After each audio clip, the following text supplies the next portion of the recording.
ব্যাপারটাকে যেন কোনোভাবেই ব্যাখ্যা করা যায় না। 24 বছর মানে পাক্কা দুই যুগ একজন ক্রিস্টিয়ানো রোনালদো প্রফেশনাল ফুটবলে গোল করেই চলেছেন। সেটা অতি মানবীয় নাকি দানবীয়, কোনো বিশেষণেই যেন বাধা যায় না তাকে। এবছরের ফেব্রুয়ারিতে বয়স পেরিয়ে যাবে 40, এখনো থামার নামগন্ধ নেই। সেই 2002 সালে পর্তুগিজ প্রিমিয়ার লিগে স্পোর্টিং সিপির হয়ে জোড়া গোল দিয়ে শুরু, তারপর Manchester United, Real Madrid, Juventus, Al Nassr আর পর্তুগাল ন্যাশনাল টিমের হয়ে করেছেন 900+ গোল। 24 বছরের একটাতেও গোলহীন থাকেননি। ক্লাব পরিবর্তন, ইনজুরির ধকল, কোভিড মহামারী কিংবা সাসপেনশন, কোনো কিছুই থামাতে পারেনি এই জয়যাত্রা।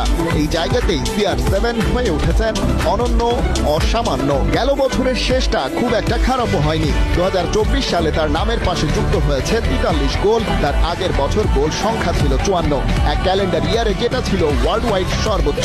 ক্যারিয়ারে পঞ্চমবারের মতো রোনালদো টপ স্কোরার হিসেবে বছর শেষ করেন। টার্গেট এখন বয়সকে বুড়ো আঙুল দেখিয়ে প্রফেশনাল ফুটবলে 1000 গোলের মাইলফলক স্পর্শ করা। এখন পর্যন্ত